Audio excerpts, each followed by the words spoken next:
कभी आपने किसी कुंभकार को देखा है एक पात्र बनाते हुए? पहले गीली मिट्टी रौंदता है, फिर उसे मथता है, फिर उसे चाक पर चढ़ाकर एक उचित आकार देता है। यदि आकार ठीक ना हो तो उसे तुरंत ही ठीक कर देता है, क्योंकि उसे ज्ञात है एक बार इसे आग पर रख दिया गया, एक बार इसे पका दिया गया, फिर उसके पश्चात उसका आकार नहीं बदला जा सकता। यहां पे छिपी है एक सीख। सारे माता पिताओं के लिए यहां एक सीख है। माता पिता ऐसे ही तो होते हैं। उन्हें अपनी संतान को समय के अनुसार श्रेष्ठ संस्कार देने चाहिए। माता पिता को कभी उनका विधाता नहीं बनना चाहिए, किंतु हर समय सदैव प्रयास कीजिए कि उन्हें उचित दिशा दिखा पाओ। कभी कोमलता से, कभी प्रेम से, तो कभी कठोरता से उसके जीवन को, उसके व्यक्तित्व को आकार देने का प्रयास करना चाहिए। क्योंकि जिस प्रकार एक बार पकने के पश्चात उस पात्र का आकार नहीं बदला जा सकता, उसी प्रकार आयु बढ़ने के पश्चात संतान के संस्कार नहीं बदले जा सकते। स्मरण रखिए। राधे राधे। आइए इस पौधे से मिलिए। मेरे लिए ये पौधा अत्यंत प्रिय है। मैं इस पौधे से बहुत प्रेम करता हूं। अब सोचिए, यदि इसी प्रेम में मैं इसे दिन में 6 बार जल दूं, तो क्या इसका विकास और अच्छे से होगा? क्या वो इसके लिए शुभ होगा? कदापि नहीं। इसकी जड़ें गल जाएंगी, इसकी जड़ों में जो जल सोखने की शक्ति है वो समाप्त हो जाएगी। तो आवश्यक क्या है?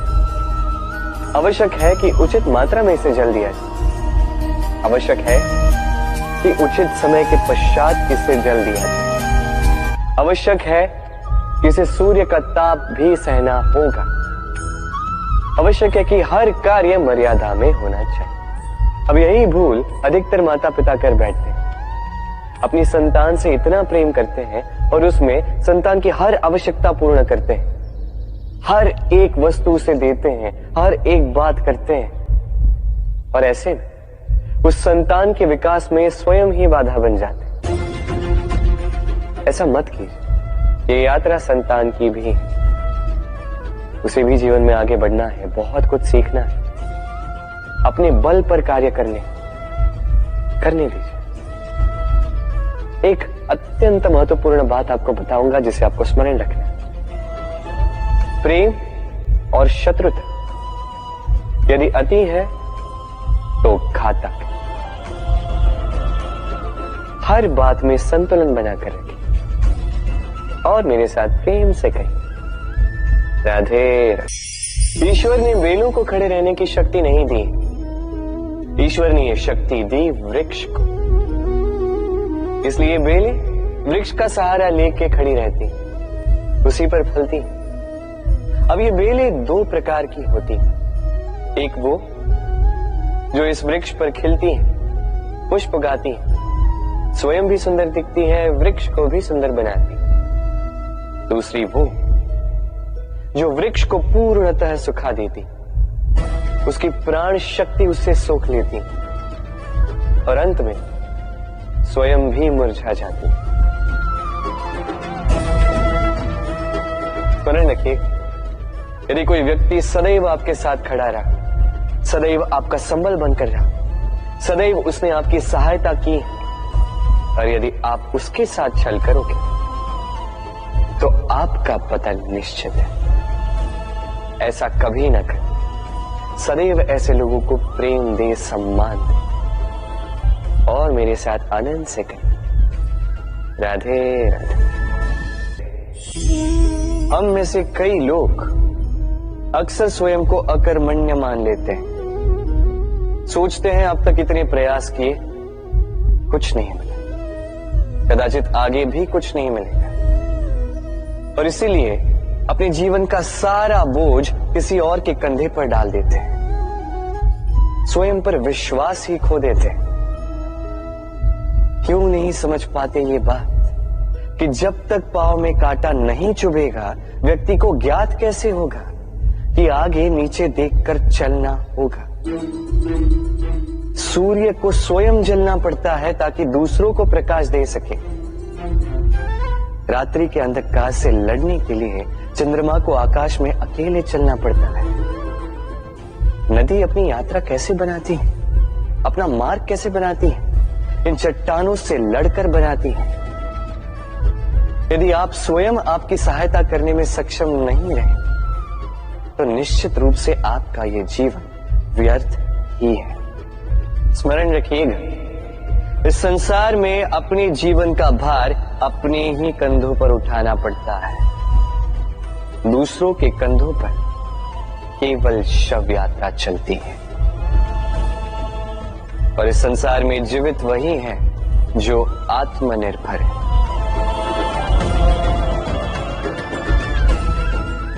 राधे राधे। मनुष्य भी कितना विचित्र प्राणी है,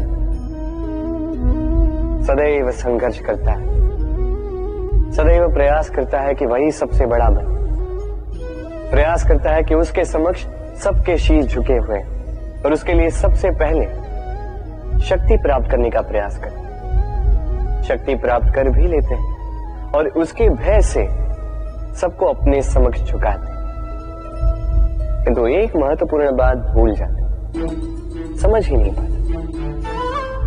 चलो मैं आपको उदाहरण देता हूं। कभी आपने किसी वृक्ष को देखा होगा, उसकी डालियां देखी होंगी जो फल के बोझ के कारण झुक जाती है। तो फल टूटता है, पुनः ऊपर जाती है, फिर एक और फल देती है, वो टूटता है, पुनः ऊपर जाती है, सदैव झुकी हुई नहीं। कभी कभी चलते चलते आपने देखा होगा, कभी आपका पांव किसी पौधे पर पड़ जाए तो पौधा दब जाता है, किंतु जैसे ही पांव हटाओ पौधा पुनः खड़ा हो जाता है।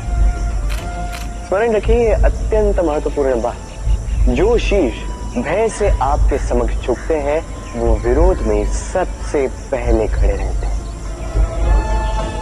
आप जीते, सबको जीती है, किंतु बल के भय से नहीं, उन्हें जीती है प्रेम के समय। राधे। भूल। संसार में ऐसा कोई व्यक्ति नहीं जिसने भूल ना की। भूल होती ही इसलिए ताकि हम भूल करें, उससे सीखें और जीवन में आगे बढ़ें। किंतु वो व्यक्ति अपनी भूलों से कभी नहीं सीख पाएगा जिसने भूल को स्वीकार करना नहीं सीखा। मनुष्य कई बार अपनी भूल को स्वीकार नहीं करता, उससे कतराता है, ये सोच के कि यदि उसने भूल स्वीकार कर ली तो उसे सबके समक्ष जो है लज्जित होना होगा। वो जानता है कि उसने कहीं ना कहीं भूल की है, किंतु उसका ये दम ये उसे स्वीकार ही नहीं करने देता। अब वो भूल ना सिद्ध हो, इसके लिए वो और भूलें करता जाता है और अंत में उसके हाथों में कुछ नहीं रह पाता, उसके हाथ खाली रह जाते हैं। इसलिए जीवन में यदि आपसे कोई भी भूल हो, उसे स्वीकार करने में देरी न करें। कहीं ऐसा ना हो कि आपका ये दम आपको इस मार्ग पर इतना आगे ले जाए कि पुनः लौटकर आप आना ही असंभव हो जाए। राधे राधे। समय, कहते हैं समय से पूर्व कुछ नहीं होता, हर बात का एक समय होता है। समय से पूर्व न सूर्योदय होता है न सूर्यास्त होता है। समय से पूर्व पौधों में न पुष्प खिलते हैं न फल। किंतु एक बात सोचिए, यदि वर्षा आने से पूर्व किसान भूमि न जोते, वो बीज ही ना पिरोए, तो क्या फसल उगेगी? यदि योद्धा युद्ध से पूर्व अपने शस्त्र ही ना परखे, तो वो युद्ध कैसे लड़ेगा? इसका अर्थ ये है, समय आपका जब आना है तब अवश्य आएगा, किंतु तब तक ये महत्वपूर्ण है कि आप स्वयं को उसके लिए सज्ज रखें, क्योंकि ये अवसर, ये शब्द बोलने में जितना छोटा है, ये आता भी उतने छोटे समय के लिए है और फिर निकल जाता है। अब यदि अवसर आपके हाथ आ जाए और यदि आप उसके लिए सज्ज ही ना हो तो आपको सफलता कैसे मिलेगी?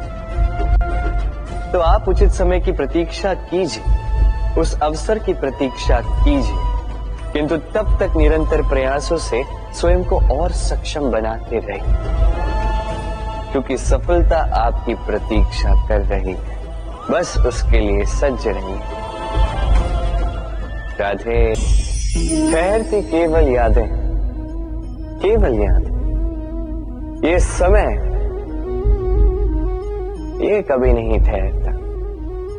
अभी यादें मीठी होंगी या कड़वी, ये किस पर निर्भर करता? आपके कर्मफल के चयन पर। यदि आप इस जीवन को समझना चाहते हैं, अपनी हुई भूलों से कुछ सीखना चाहते हैं, तो पीछे देखिए।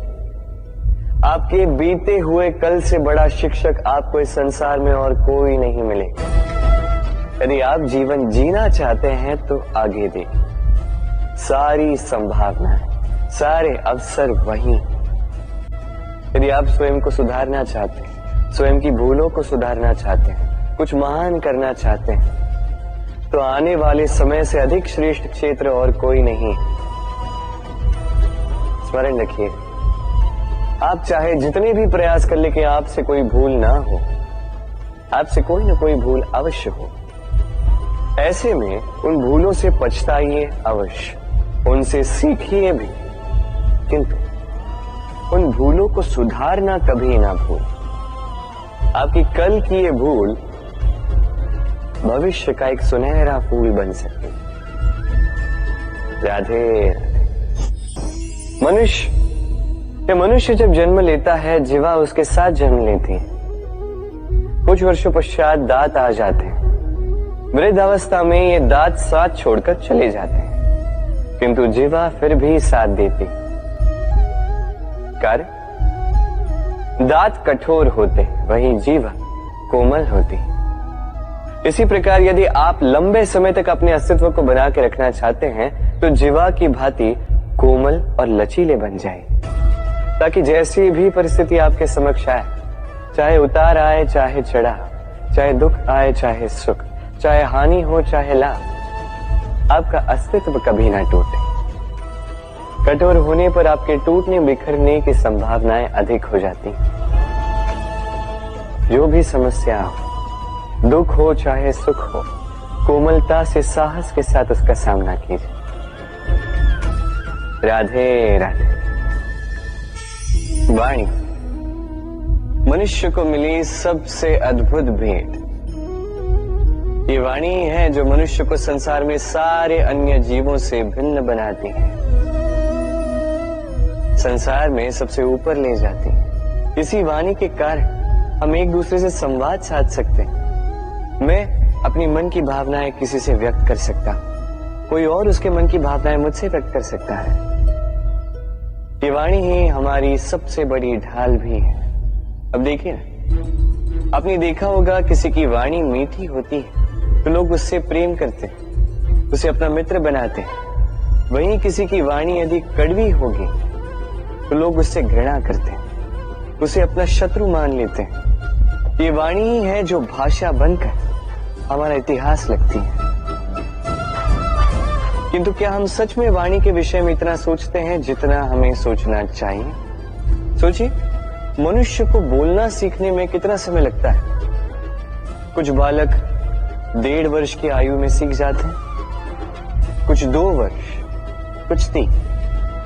अब मनुष्य 1.5 वर्ष की आयु में बोलना सीख तो जाता है, पर क्या बोलना है ये जीवन भर सीख नहीं पाता। इस पे ध्यान केंद्रित कीजिए, समझने का प्रयास कीजिए कि बोलना क्या है। अपनी वाणी शुभ रखिए, अपनी वाणी मीठी रखिए, और इसी मिठास के साथ मेरे साथ आकर कहिए राधे राधे। आपको एक कथा सुनाता हूं। एक बार एक व्यक्ति ने अपने द्वार पर लिख दिया, आज मैं बहुत दुखी हूं, आज मुझसे कोई मिलने ना आए। कुछ समय पश्चात उसका मित्र आया, उसने वो शब्द पढ़े और फिर भी जाकर उससे मिला। उसने कहा कि मुझे पढ़ना तो नहीं आता, किंतु मेरे मित्र के मन का ये दुख, ये मुझे पुकार अवश्य लेता है। ये होते हैं सच्चे मित्र। किसी कारणवश यदि आप दुखी हो, समस्या का हल निकाल नहीं पा रहे हो, इस संसार से कट जाना चाहते हो, तब भी ये मित्र आपके साथ रहता है। भले ही आपको कोई हल ना दे पाए, संबल बन के अवश्य रहता है। भले ही आपका दुख कम ना कर पाए, आशा की किरण अवश्य दिखाता है। जब आप इस संसार से कट जाते हैं, तब भी आपसे जुड़ा होता है आपका ये मित्र, ये सच्चा। अब मनुष्य जो है बड़े विचित्र होते हैं। इन्हें किसी भी वस्तु का महत्व केवल 2 बार ज्ञात होता है। 1 मिलने से पूर्व, 2 खोने के पश्चात। अब इसी प्रकार हमारे मित्र भी तो होते हैं। यदि आज आपके मित्र आपके साथ हैं, तो उन्हें आभार व्यक्त करें, उन्हें प्रसन्न रखें, उनका महत्व समझें, क्योंकि एक बार आपने इन्हें खो दिया, पश्चाताप करने पर भी पुनः नहीं लौटेंगे। तो प्रेम कीजिए, मित्रता निभाइए और मेरे साथ आनंद से कहिए राधे राधे।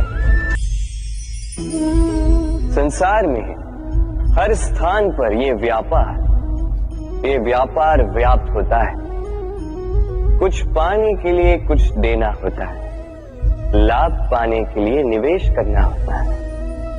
यदि किसी के भाव जानने हो, तो स्वयं की भावनाओं को व्याय करना ही होता है। अब देखिए ना, किसी का वास्तविक आचरण जानना हो, तो उसे स्वतंत्रता दे दो। यदि किसी के मन की शुद्धता जाननी हो, तो उसे ऋण दे दो। यदि किसी के गुण जानने हो, तो उसके साथ भोजन करने का समय दे दो। यदि किसी का धैर्य जानना हो, तो उसे उसके प्रिय कार्य करने से मना करके देखो। यदि किसी की अच्छाई जाननी है, तो उससे सलाह ले लो।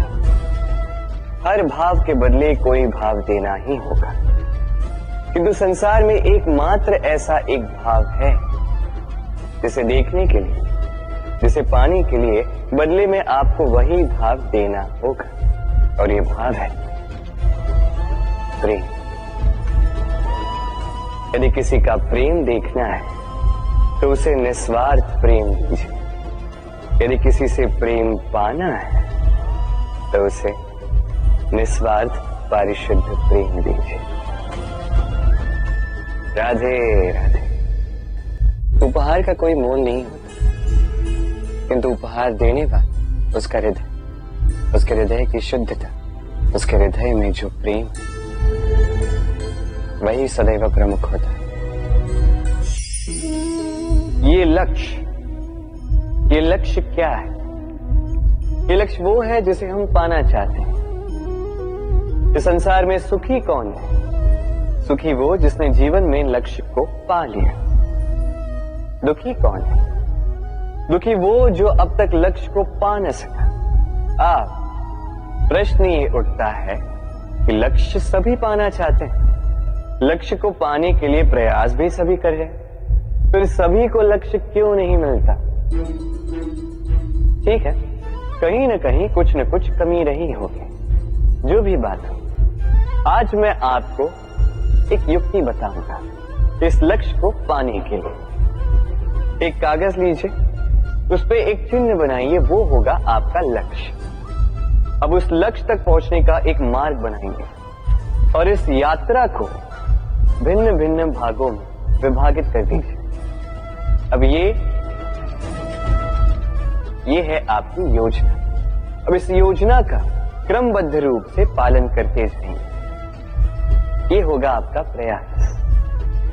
और यदि इस प्रकार से आप प्रयास करोगे, तो आपकी जो भी कल्पना होगी वास्तविकता बन ही जाएगी। तो बनाइए ना इस कल्पना को वास्तविकता। इस प्रकार इस योजना का पालन तो कीजिए। आपका जो भी लक्ष्य, आपकी जो भी कल्पना है, वास्तविकता बनकर आप ही के हाथों में हो। राधे राधे। हमें कहीं भी पहुंचने के लिए एक माध्यम की आवश्यकता होती है। अब कुछ इस माध्यम को मार्ग कहते हैं, कुछ पथ कहते हैं, तो कुछ कहते हैं सड़क। मनुष्य सदैव अपने लक्ष्य तक पहुंचने के लिए इसी मार्ग की खोज में रहता है, किंतु मनुष्य एक बात समझ नहीं पाता कि इस मार्ग में आगे बढ़ने के लिए इस मार्ग को पीछे ढकेलना भी आवश्यक है। यदि ये करने की क्षमता आप में नहीं है तो आपका मार्ग कभी आपको लक्ष्य तक नहीं पहुंचा सकता। दूसरी बात, यदि निरंतर प्रयास आप कर सकते हैं, यदि ये क्षमता आप में है, तो आप जब चाहे जहां चाहे अपना मार्ग स्वयं बना सकते हैं। राधे राधे। हम सभी मंदिर में जाते हैं, ईश्वर के समक्ष बैठकर हाथ जोड़ते हैं और अपनी मांग रखते हैं। कभी सोचा है ईश्वर को कैसे लगता होगा कि मेरे भक्त मेरे पास आते हैं केवल अपनी इच्छा पूर्ति के लिए, मुझसे मिलने के लिए। कई सारे लोग मंदिर जाते हैं, अपनी इच्छा ईश्वर के समक्ष रखते हैं। अब यदि उनकी इच्छा पूर्ण ना हो तो हताश हो जाते। अब से जब भी आप मंदिर जाओ, ईश्वर के समक्ष बैठो, हाथ जोड़ो और कहो धन्यवाद। धन्यवाद ईश्वर, आपने मुझे जो कुछ भी दिया है उसमें मैं प्रसन्न हूं। बस मुझे मार्गदर्शन दे कि कैसे मैं अपने कर्मों से, स्वयं अपने कर्मों से वो सभी प्राप्त कर सकूं जो मैं पाना चाहता हूं।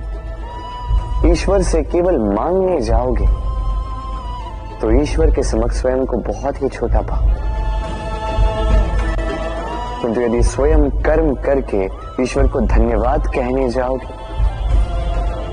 तो सही अर्थ से आपको ईश्वर मिल जाएंगे। राधे। हर एक व्यक्ति किसी न किसी रूप में ईश्वर को मानता ही है,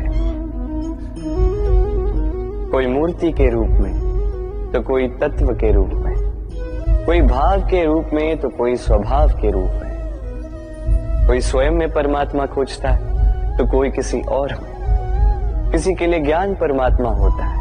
हर एक व्यक्ति को उसका ईश्वर किसी न किसी रूप में मिल ही जाता है। किंतु एक बात बताओ, ईश्वर ने पहले अपना एक स्वरूप आपके लिए संसार में भेज दिया है, और वो स्वरूप है आपकी माता, आपकी मां। वही मां जिन्होंने आपको जन्म दिया, आपको जीवन जीना सिखाया, आपको संस्कार सिखाया। यदि आप कभी किसी अनुचित मार्ग पर भटक जाएं तो डांट कर उचित मार्ग पर ले आती है। यदि आप इस संसार में असफल हो जाएं तो अपनी आंचल की गर्माहट से आपको वो ऊर्जा पुनः देती है। वो सारी कार्य करती है ये मां जो ईश्वर करते हैं। इसीलिए स्मरण रखिएगा, यदि इस संसार में आपके लिए सबसे पहला ईश्वर कोई है तो वो स्वयं आपकी मां है।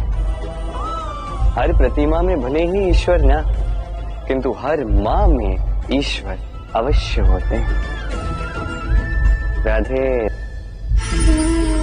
कभी आपने देखा होगा, दीपक तले अंधकार होता है, जो दीपक संसार को प्रकाश देता है उसी के भीतर अंधकार।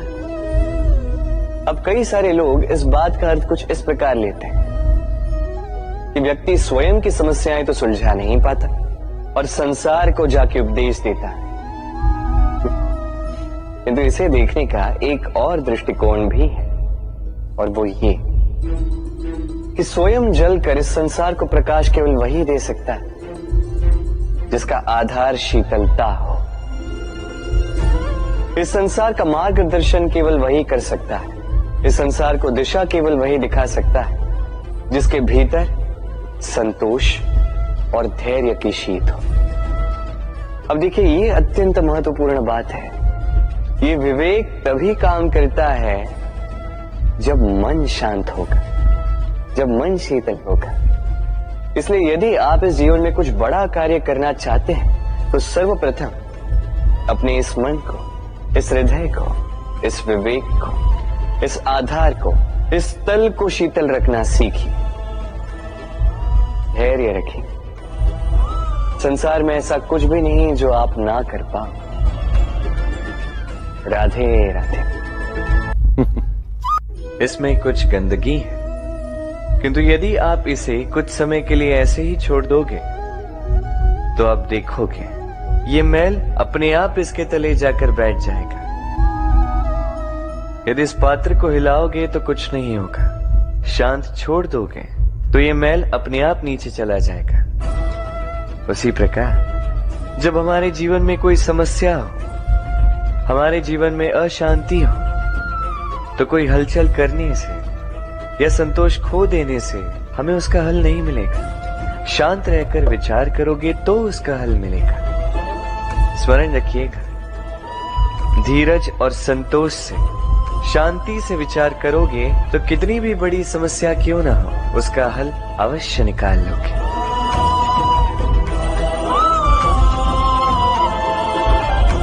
क्योंकि अशांति का सुझाव शांति ही है। राधे राधे। इस दिए को देख रहे हैं आप? स्वयं भी जलता है, स्वयं की बाती को भी जलाता है और इस संसार को देता है प्रकाश। अंधकार में फंसे हुए व्यक्ति को देता है आशा की एक किरण। किंतु ये कभी नहीं सोचता कि वो माटी कैसी होगी जिस माटी से इसको बनाया गया है, वो कुम्हार कैसा होगा जिसने इसे आकार दिया। नहीं सोचता किसने इसे खरीदा, वो घर कैसा होगा, उद्गम कैसा हुआ होगा। कुछ नहीं, बस इस संसार को प्रकाश देता है। और कदाचित इसीलिए दिए को इतना आदर दिया जाता है। ये अपना या किसी और का घर देखकर जलता नहीं, ये जलता है केवल अंधकार से लड़ने के लिए। तो आप भी अपना व्यवहार इस दिए की भांति बना लीजिए। अपनी ये पहचान बिसरा कर निस्वार्थ कर्म कीजिए और अपनी एक नई, एक बड़ी, एक अद्भुत पहचान बनाई। राधे राधे।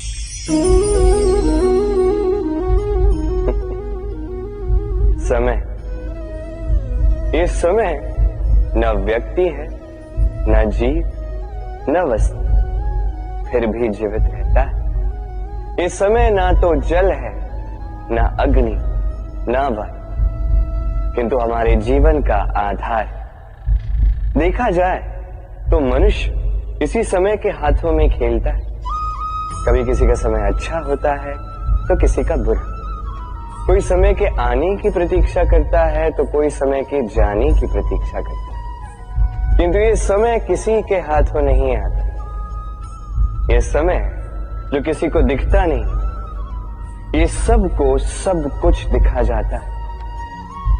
दिखा जाता है कि अपना कौन, पराया कौन, हमारे हितैषी कौन है, अहितकारी कौन, हमारे मित्र कौन है और हमारे शत्रु कौन। ये समय आपको दिखा जाता है कि आप कितने बलशाली। यही समय आपको दिखा देता है कि आप कितने दुर्बल। ये समय सब कुछ दिखा जाता है।